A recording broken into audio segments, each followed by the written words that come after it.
Misfired ammunition, the Hughes precision.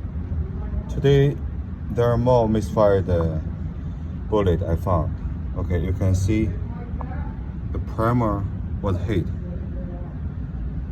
There's a dent. There's a dent. In Hughes precision. There's so many misfired today. And I tried the handgun Citadel 1911 and MMP Shield 2. Both guns have the problem for this ammunition.